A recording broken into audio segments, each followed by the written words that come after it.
ಎಲ್ಲರಿಗೂ ನಮಸ್ಕಾರ. ಎಲ್ರು ಹೇಗಿದ್ದೀರಾ? ಎಲ್ರು ಚೆನ್ನಾಗಿದ್ದೀರಾ ಅಂತ ಅನ್ಕೊಂತೀನಿ. ನಾವು ಕೂಡ ತುಂಬಾನೇ ಚೆನ್ನಾಗಿದ್ದೀವಿ.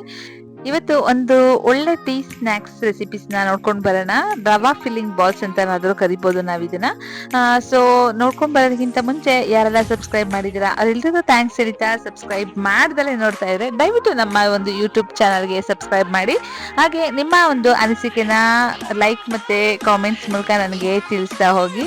ಇಷ್ಟ ಆದ್ರೆ ದಯವಿಟ್ಟು ಶೇರ್ ಮಾಡಿ. ವಿಡಿಯೋನ ಎಲ್ಲೂ ಸ್ಕಿಪ್ ಮಾಡ್ದಲೇ ಕೊನೆವರೆಗೂ ಸಂಪೂರ್ಣವಾಗಿ ನೋಡಿ ಅಂತ ಹೇಳ್ತಾ ಹೋಗ್ತೀನಿ. ಸೊ ಮೊದಲನೇದಾಗಿ ನಾನು ಒಂದು 2 ಆಲೂಗೆಡ್ಡೆನ ತಗೊಂಡು ಅದಕ್ಕೆ 1 ಕಾರ್ನ್ ಪೀಸಸ್‌ನ ಕೂಡ ಹಾಕಿ ಸ್ವಲ್ಪ ಸಾಲ್ಟ್ ಹಾಕಿ ಮುಳುಗುವಷ್ಟು ನೀರನ್ನ ಕೂಡ ಹಾಕಿ ನಾನು ಅದನ್ನ 3 ವಿಸಲ್ ಬರಲಿ ಅಂತ ಹೇಳಿ ಕುಕ್ಕರ್ನ ಜೋಡಿಸಿದ್ದೀನಿ. ಮತ್ತೊಂದು ಪ್ಯಾನ್ಗೆ ನಾವು ಯಾವುದು ಲೋಟದಲ್ಲಿ ನಾನು ಅಳತೆ ಮಾಡ್ಕೊಂಡಿದ್ದೀನಿ, ಸೊ ನಾವು ತಗೊಂಡಿರುವಂತಹ 1 ಬೌಲ್ ಅಥವಾ 1 ಗ್ಲಾಸ್ ಯಾವ್ದಾದ್ರು ಸರಿ, ರವಾನ ಯಾವ್ದ್ರಲ್ಲಿ ತಗೊಂತೀವೋ ಆ ಒಂದು ರವೆಗೆ 3 ಪಟ್ಟು ನೀರನ್ನ ಹಾಕಿ, ನಾನು ಮೆಜರ್ಮೆಂಟಲ್ಲೇ ಹೇಳ್ತಾ ಇದ್ದೀನಿ, 3 ಪಟ್ಟು ನೀರನ್ನ ಹಾಕಿ ಸ್ವಲ್ಪ ಸಾಲ್ಟ್ ಹಾಗೆ 1 ಸ್ಪೂನ್ ಅಷ್ಟು ಕುಕಿಂಗ್ ಆಯಿಲ್ನ ಹಾಕಿ ನಾನು ಅದನ್ನ ಚೆನ್ನಾಗಿ ನೀರು ಕುದಿ ಬಂದ್ಮೇಲೆ ನಾನು ಅಳತೆ ಮಾಡಿ ತಗೊಂಡಿರುವಂತಹ 1 ಗ್ಲಾಸಲ್ಲಿ 1 ಗ್ಲಾಸ್ ರವಾನ ತಗೊಂಡಿದ್ದೀನಿ. ನಾನಿಲ್ಲಿ ರೋಸ್ಟೆಡ್ ರವಾನ ತಗೊಂಡಿಲ್ಲ, ನಾರ್ಮಲ್ ಆಗಿ ಬರುತ್ತಲ್ಲ ಮೀಡಿಯಂ ರವೆನ ಉರಿದಲ್ಲೇ ತಗೊಂಡಿರೋ ಅಂಥದ್ದು. ಇದನ್ನ ಹಾಕ್ತಾ ಚೆನ್ನಾಗಿ ನೀರು ಕುದಿ ಬಂದ ಮೇಲೆ 1 ಗ್ಲಾಸಲ್ಲಿ ನಾವು ಹಾಕೊಂತ ಇನ್ನೊಂದು ಸ್ಪ್ಯಾಚುಲದಲ್ಲಿ ನಾವು ಅದನ್ನ ನೀಟಾಗಿ ಮಿಕ್ಸ್ ಮಾಡ್ಕೊಂಡು ಹೋದ್ರೆ ನಮಗೆ ಈ ತರ ಒಂದು ಗಟ್ಟಿಯಾಗಿರುವಂತಹ ಮುದ್ದೆ ತರವಾದಂತಹ ಒಂದು ಬ್ಯಾಟರ್ ರೆಡಿ ಆಗ್ಬಿಡುತ್ತೆ. ಸೊ ಇದನ್ನ ಒಂದು ಸ್ವಲ್ಪ ರವಾ ಚೆನ್ನಾಗಿ ಹರಳಿ ಅಂತ ಹೇಳ್ಬಿಟ್ಟು ಒಂದು ಪ್ಲೇಟ್ನ ಕ್ಲೋಸ್ ಮಾಡಿ ಇಟ್ಟಿದ್ದೀನಿ. ಅಷ್ಟರಲ್ಲಿ ನಾನು ಇಟ್ಟಿರುವಂತಹ ಆಲೂಗೆಡ್ಡೆ ಹಾಗೆ ಕಾರ್ನ್ ಕೂಡ ಚೆನ್ನಾಗಿ ಬೆಂದಿತ್ತು.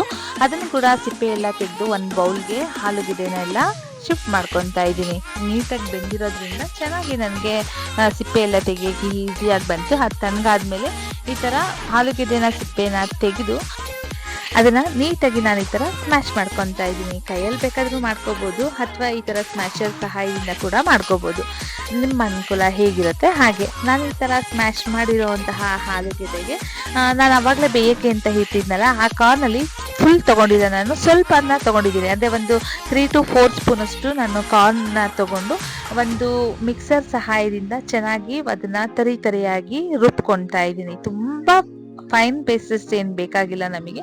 ಸೊ ಹಾಗಾಗಿ ಸ್ವಲ್ಪ ತರಿಯಾಗಿ ನಾನು ಅದನ್ನ ರುಬ್ಕೊಂಡು ಈ ಒಂದು ಸ್ಮ್ಯಾಶ್ ಮಾಡಿರುವಂತಹ ಆಲೂಗೆಡ್ಡೆಗೆ ನಾನು ಅದನ್ನ ನೀಟಾಗಿ ಶಿಫ್ಟ್ ಮಾಡ್ಕೊತಾ ಇದ್ದೀನಿ.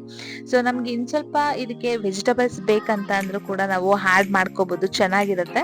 ನಾನಿಲ್ಲಿ ಬರೀ ಜಸ್ಟ್ ಕಾರ್ನ್ ಹಾಕೊಂಡೆ, ಆಮೇಲೆ ನನಗೆ ಐಡಿಯಾ ಬಂತು ಮೋಮೋಸ್ ತರ ಹಾಕ್ಬಿಡ್ತಾ ಇತ್ತಲ್ವಾ ಅಂತ ಹೇಳ್ಬಿಟ್ಟು. ಸೊ ಇದಕ್ಕೆ ಕಾರ್ನ್ನ ಜೊತೆಗೆ ನಾನು ಹೀಗೆ ಚಿಕ್ಕದಾಗಿ ಸ್ಮ್ಯಾಶ್ ಮಾಡಿ ಇಟ್ಕೊಂಡಿರುವಂತಹ 1 ಆನಿಯನ್ನ ಕೂಡ ಹಾಕೊಂಡಿದ್ದೀನಿ. ನಾನಿಲ್ಲಿ ಖಾರಕ್ಕೆ ಯಾವುದೇ ರೀತಿಯಾಗಿರುವಂತಹ ಮೆಣಸಿನ್ಕಾಯಿನ ಯೂಸ್ ಮಾಡ್ತಾ ಇಲ್ಲ, ಅಂದರೆ ಗ್ರೀನ್ ಚಿಲ್ಲಿನ ಯೂಸ್ ಮಾಡ್ದಲೇ ಇರೋ ಕಾರಣ ಸ್ವಲ್ಪ ಚಿಲ್ಲಿ ಫ್ಲೇಕ್ಸ್ನ ನಾನು ಜಾಸ್ತಿನೇ ಹಾಕ್ಕೊಂಡಿದ್ದೀನಿ.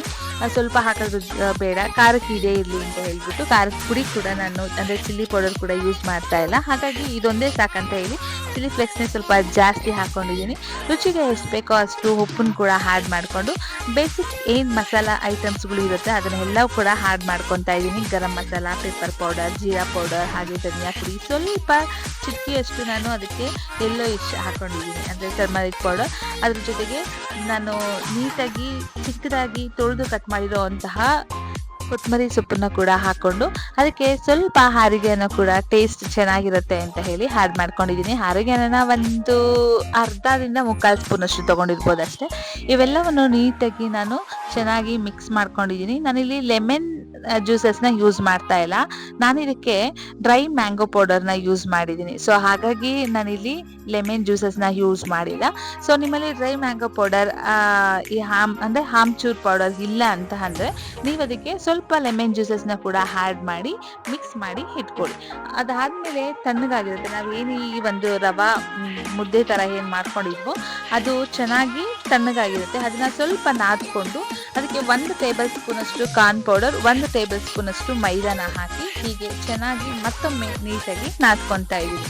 ಸೊ ಈಗ ನಾದ್ಕೊಂಡ ಆದಮೇಲೆ ನಾವು ಅದಕ್ಕೆ ಪುಟ್ಟದಾಗಿ ಉಂಡೆಗಳನ್ನಾಗಿ ಮಾಡಿಕೊಂಡು ಚೆನ್ನಾಗಿ ಕೈಯಲ್ಲೇ ನಾನು ಇದನ್ನು ನೀಟಾಗಿ ರೌಂಡಕ್ಕೆ ಸ್ವಲ್ಪ ಹಗಲವಾಗಿ ಮಾಡ್ಕೊತಾ ಇದ್ದೀನಿ. ಯಾಕೆಂತಂದರೆ ನಮಗೆ ಒಳಗಡೆ ಟಫಿಂಗ್ ಬೇಕಲ್ವಾ. ಸೊ ಆ ಒಂದು ಟಫಿಂಗ್ನ ನಾವು ಫಿಲ್ ಮಾಡೋಕ್ಕೆ ಎಷ್ಟು ರೌಂಡ್ ಸಾಕಾಗುತ್ತೆ ನೋಡಿಕೊಂಡು, ಅಂದರೆ ನಾನು ಜಾಸ್ತಿ ಫಿಲ್ ಮಾಡ್ತಾ ಇಲ್ಲ, ಸ್ವಲ್ಪನೇ 1 ಟೇಬಲ್ ಸ್ಪೂನ್ ಅಷ್ಟು ಆಗೋಷ್ಟು ಮಾತ್ರ ನಾನು ಟಫಿಂಗ್ ಅದರೊಳಗಡೆ ಹಾಕಿ ಹೀಗೆ ನೀಟಾಗಿ ಅದೆಲ್ಲವನ್ನು ನೀಟಾಗಿ ಕ್ಲೋಸ್ ಆಗೋಕ್ಕೆ ಕೈಯಿಂದನೇ ಚೆನ್ನಾಗಿ ಇದನ್ನ ಈ ಥರ ಫಿಲ್ ಮಾಡ್ಕೊತಾ ಇದ್ದೀನಿ. ನೋಡ್ತಾ ಇರ್ಬೋದು ನಾನು ಹೇಗೆ ಫಿಲ್ ಮಾಡ್ಕೊತಾ ಇದ್ದೀನಿ ಅಂತ ಹೇಳಿ. ಹೀಗೆ ಎಲ್ಲವನ್ನು ಕೂಡ ನಾವು ಎಷ್ಟು ಬೇಕೋ ಅಂದರೆ ನಾವು ರೆಡಿ ಮಾಡಿ ಇಟ್ಕೊಂಡಿರೋಂತಹ ರವಾ ಮುದ್ದೆ ಏನಿದೆಯೋ ಅದಕ್ಕೆ ಚೆನ್ನಾಗಿ ಎಷ್ಟು ಆಗುತ್ತೆ ನೋಡಿಕೊಂಡು ನೀಟಾಗಿ ಅದರೊಳಗಡೆ ಫಿಲ್ಲಿಂಗ್ ಮಾಡಿ ಈ ಥರ ರೌಂಡ್ ಶೇಪ್ ಆಗಿ ನಾನು ಅದನ್ನು ಮಾಡಿ ಅದನ್ನ ಸ್ವಲ್ಪ ನಾನೀಗ ಪ್ರೆಸ್ ಮಾಡ್ಕೊತಾ ಇದ್ದೀನಿ. ಯಾಕೆ ಅಂತಂದ್ರೆ ಅದ್ರೊಳಗಡೆ ನೀಟಾಗಿ ಬೇಯಲಿ ಅಂತ ಸ್ವಲ್ಪ ನಾನು ಪ್ರೆಸ್ ಮಾಡ್ಕೊಂಡಿದ್ದೀನಿ ಅಷ್ಟೇ. ಕಾದಿರುವಂತಹ ಎಣ್ಣೆಗೆ ನಾವು ಈ ತರ ರೆಡಿ ಮಾಡಿ ಇಟ್ಕೊಂಡಿರುವಂತಹ ರವಾ ಫಿಲ್ಲಿಂಗ್ ಬಾಲ್ಸ್ನ ನಾವು ಅದ್ರೊಳಗಡೆ ಹಾಕೊಂಡು ಡೀಪ್ ಫ್ರೈ ಮಾಡ್ಬೋದು, ಅಥವಾ ನಮಗೆ ತುಂಬಾ ಆಯಿಲ್ ಬೇಡ ಅನ್ನೋ ಥರದಲ್ಲಿ. ಇದು ಆಯಿಲ್ ಅಷ್ಟೊಂದೇನು ಅಬ್ಸರ್ವ್ ಆಗಿರಲಿಲ್ಲ, ಸೊ ಈಗ ಕೂಡ ಚೆನ್ನಾಗಿರುತ್ತೆ. ನಮ್ಗೆ ಇಷ್ಟೊಂದು ಆಯಿಲ್ ಐಟಮ್ಸ್ ಜಾಸ್ತಿ ಇಷ್ಟ ಆಗಲ್ಲ, ನಾವು ಇನ್ನು ಸ್ವಲ್ಪ ಹೆಲ್ದಿಯಾಗಿ ತಿನ್ಲಿಕ್ಕೆ ಇಷ್ಟಪಡ್ತೀವಿ ಅಂದರೆ ನೀವು ಶಾಲೋ ಫ್ರೈ ಕೂಡ ಮಾಡ್ಕೋಬೋದು.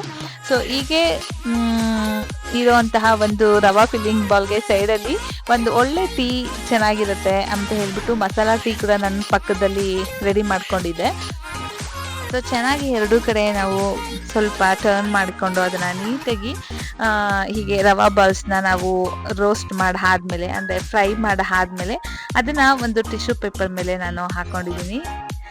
ಹೀಗೆ ರವಾ ಫಿಲ್ಲಿಂಗ್ ಬಾಲ್ಸ್ ರೆಡಿ ಆಗೋ ಅಷ್ಟರಲ್ಲಿ ಪಕ್ಕದಲ್ಲಿ ಒಂದು ಒಳ್ಳೆ ಘಮ ಅನ್ನೋಂತಹ ಮಸಾಲಾ ಟೀ ಕೂಡ ರೆಡಿ ಆಗಿಬಿಟ್ಟಿತ್ತು. ನಾನು ಅದನ್ನು ಕೂಡ ಒಂದು ಗ್ಲಾಸ್ಗೆ ಫಿಲ್ಟರ್ ಮಾಡಿಕೊಂಡು, ಸೊ ಒಂದು ಒಳ್ಳೆ ಟೀ ಜೊತೆಗೆ ಒಂದು ಒಳ್ಳೆ ಸ್ನ್ಯಾಕ್ಸ್ನ ತಿನ್ನೋಣ ಅಂತ ಹೋದೆ. ಬಟ್ ಇದರ ಟೇಸ್ಟ್ ಮಾತ್ರ ನಿಜವಾಗ್ಲೂ ಚೆನ್ನಾಗಿತ್ತು. ಸೊ ನಾನು ಇದನ್ನು ತಿನ್ಕೊಂಡು ಟೀ ಕುಡಿಯೋದೇ ಮರ್ತ್ಬಿಟ್ಟಿದ್ದೀನಿ. ನಾನು ಇದನ್ನು ತಿಂದು ಮುಗಿಸೋ ಅಷ್ಟರಲ್ಲಿ ಟೀ ಅಂತೂ ತಣ್ಣಗಾಗ್ಬಿಟ್ಟಿತ್ತು. ಸೊ ನಿಜವಾಗ್ಲೂ ಇದು ತುಂಬ ಅಂದರೆ ತುಂಬ ಟೇಸ್ಟ್ಫುಲ್ ಆಗಿರುವಂತಹ ಸ್ನ್ಯಾಕ್ಸ್ ಅಂತಲೇ ಹೇಳ್ಬೋದು. ತುಂಬ ಈಸಿ, ತುಂಬ ಕಡಿಮೆ ಇಂಗ್ರೀಡಿಯೆಂಟ್ಸಲ್ಲಿ ಹೆಲ್ತಿಯಾಗಿ ನಾವು ಯಾವ ಥರ ಮಾಡ್ಕೋಬೋದು ಅಂತ ಹೇಳ್ಬಿಟ್ಟು ಈ ಒಂದು ಸ್ನ್ಯಾಕ್ಸ್ ಮಾಡ್ಕೊಂಡು ತಿನ್ಬೋದು. ತುಂಬಾ ಟೇಸ್ಟಿಯಾಗಿರುತ್ತೆ, ಚೆನ್ನಾಗಿರುತ್ತೆ. ಮಕ್ಕಳು ಕೂಡ ಸಾಸ್ ಜೊತೆ ತುಂಬ ಇಷ್ಟಪಟ್ಟು ತಿನ್ನೋ ಅಂತಾನೆ ಇದೆ.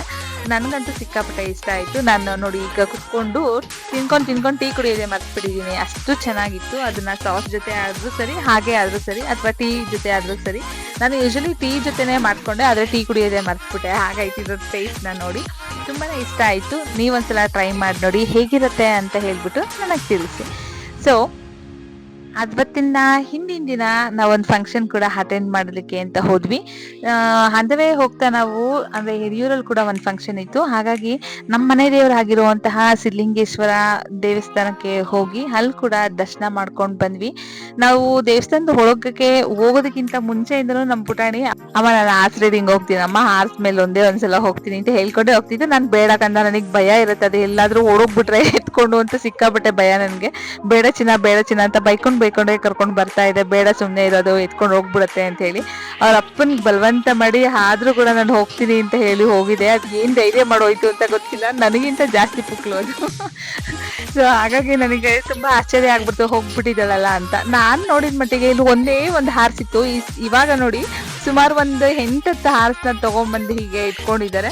ಇವೆಲ್ಲ ತುಂಬಾ ಚೆನ್ನಾಗಿ ನೋಡ್ಕೋಬಹುದು, ಅವಕ್ಕೆ ಹಿಂಸೆ ಆಗದಾರೆ ಇರೋ ತರ. ಬಟ್ ಆದ್ರೂ ಕೂಡ ನನಗೆ ತುಂಬಾನೇ ಭಯ, ಇದೆಲ್ಲಾದ್ರೂ ಎತ್ಕೊಂಡು ಓಡೋಗ್ಬಿಟ್ರೆ ಏನ್ ಮಾಡೋದು, ನಮ್ಮನ್ನು ಬೀಳಿಸ್ಬಿಡುತ್ತೆ ಅಂತ ಹೇಳಿ. ನನ್ನ ಮಗಳು ನೋಡಿ ಫಸ್ಟ್ ಹೋಗ್ಬೇಕಾದ್ರೆ ಭಯ ಇತ್ತಂತೆ, ಅದು ಬರ್ತಾ ಭಯ ಎಲ್ಲ ಕಡಿಮೆ ಆಯ್ತು ಅಂತ ಹೇಳ್ತಾ ಇದ್ಲು. ಹಾಗೆ ನೆಕ್ಸ್ಟ್ ಅದನ್ನೆಲ್ಲ ಮುಗಿಸ್ಕೊಂಡು ಫಂಕ್ಷನ್ ಅಟೆಂಡ್ ಮಾಡ್ಲಿಕ್ಕೆ ಅಂತ ಬಂದ್ವಿ. ನಮ್ಮ ಭುವಿ ನೋಡಿ ಏನು ಕ್ಯೂಟ್ ಆಗಿದೆ ಅಲ್ಲ. ಚಿನ್ನ ಈ ಕಡೆ ನೋಡು ಅಂದ್ರು ನೋಡ್ತಾನೆ ಇರ್ಲಿಲ್ಲ. ಅದು ಹಿಂದೆ ತುಂಬಾ ಸೌಂಡ್ ಮಾಡ್ತಾ ಇದ್ರು, ಅದೇನೋ ತಳ್ಳಿಕ್ಕೆ ಅಂತ ಹೇಳ್ಬಿಟ್ಟು. ಅದೇನೇ ಬಲವಂತ ಮಾಡಿದ್ರು ಫ್ರಂಟಲ್ಲಿ ಕ್ಯಾಮ್ರಾ ನೋಡ್ಲೇ ಇಲ್ಲ, ಬರೋರ್ನ ಹೋಗೋರ್ನ ಎಲ್ಲ ನೋಡ್ತಾ ಇದ್ರು. ನಾವಿಲ್ಲಿ ಅಟೆಂಡ್ ಮಾಡಿರೋ ಅಂತಹ ಫಂಕ್ಷನ್ ಷಷ್ಠಿ ಪೂರ್ತಿ ಮತ್ತೆ ಒಂದು ನಾಮಕರಣ ಎರಡೂ ಇತ್ತು. ಫಂಕ್ಷನ್ನ ಇನ್ ಟೈಮಲ್ಲಿ ಹೋಗಿ ಅಟೆಂಡ್ ಮಾಡಿದ್ವಿ. ಅವತ್ತು 3 ಫಂಕ್ಷನ್ ಆಗೋ ತರ ಆಯಿತು. ಯಡಿಯೂರಲ್ಲಿ ಒಂದು ಫಂಕ್ಷನ್ ಇತ್ತು, ಮದುವೆ ಫಂಕ್ಷನ್, ಅದನ್ನು ಮುಗಿಸ್ಕೊಂಡು ಬಂದ್ವಿ. ನಮ್ಮ ಭುವಿ ನೋಡಿ ಏನು ಕ್ಯೂಟ್ ಆಗಿ ಆಟ ಆಡ್ತಾ ಇದೆ. ಯಾರಾದ್ರೂ ಆಟ ಆಡ್ಸಕ್ಕೆ ಇದ್ಬಿಟ್ರೆ ಮಕ್ಳಿಗೆ ಏನು ಖುಷಿನೋ, ಈ ತರ ಕೈ ಮೇಲೆಲ್ಲ ಇಟ್ಕೊಂಡು ಕ್ಯೂಟಾಗಿ ಆಟ ಆಡ್ಕೊಂಡಿತ್ತು. ಇಷ್ಟೊಂದು ಜನ ನೋಡಿದ್ದೀರಾ ಫಸ್ಟ್ ಅನ್ಸುತ್ತೆ. ಸೊ ನಾವೊಂದ್ ಕಡೆ ಕರೆದ್ರೆ ಅದು ಇನ್ನೊಂದ್ ಕಡೆ ನೋಡ್ಕೊಂಡು ಆಟ ಆಡ್ತಾ ಇತ್ತು. ಸೊ ಸ್ವಲ್ಪನೂ ಕಿರಿಕಿರಿ ಮಾಡ್ದಂಗೆ ಅಷ್ಟು ಮುದ್ದಾಗಿ ಆಟ ಆಡ್ತಾ ಇದ್ದಿದ್ದು ನೋಡಿ ನಮ್ಗಂತೂ ಖುಷಿ ಆಯಿತು. ಸೊ ಚೆನ್ನಾಗಿ ಆಟ ಆಡ್ತಿದ್ದಾಳಲ್ವಾ ಅಂತ ಅಂದ್ಬಿಟ್ಟು ಅಲ್ಲಿಂದ ಫಂಕ್ಷನ್ ಎಲ್ಲ ಮುಗಿಸ್ಕೊಂಡು ನಾವು ಬರೋ ಅಷ್ಟರಲ್ಲಿ ಈವ್ನಿಂಗೇ ಆಗೋಯ್ತು. ನಮ್ಮ ಭುವಿ ಕೂಡ ಈಚೆ ನಿಧಾನಕ್ಕೆ ನಿದ್ದೆ ಊಟ ತಿಂಡಿ ಎಲ್ಲ ಮುಗಿಸ್ಕೊಂಡು ಆಡ್ತಾ ಇದ್ಲು. ಅವಳು ನೋಡ್ಕೊಂಡು ಹಾಗೆ ನೆಕ್ಸ್ಟ್ ನಾವು ಬೆಂಗಳೂರು ಕಡೆ ಬಂದ್ವಿ. ನನ್ನ ಮಗಳಂತೂ ವಾಪಸ್ ರಿಟರ್ನ್ ಬೆಂಗಳೂರಿಗೆ ಬರಲೇ ಇಲ್ಲ. ಇನ್ನೂ ನನಗೆ 15 ಡೇಸ್ ಹಾಲಿಡೇಸ್ ಇದೆ ಅಮ್ಮ, ನಾನು ಅಜ್ಜಿ ಮನೆಗೆ ಹೋಗ್ತೀನಿ ಅಂತ ಹೇಳಿ ನಮ್ಮಮ್ಮ ಮನೆಗೆ ಹೋದ್ಲು. ಸೊ ಇದಿಷ್ಟು ನನ್ನ ಇವತ್ತಿನ ಒಂದು ವ್ಲಾಗ್ ಆಗಿತ್ತು. ನೆಕ್ಸ್ಟ್ ವಿಡಿಯೋದೊಂದಿಗೆ ಮತ್ತೆ ಸಿಗ್ತೀನಿ. ಟೇಕ್ ಕೇರ್, ಬಾಯ್.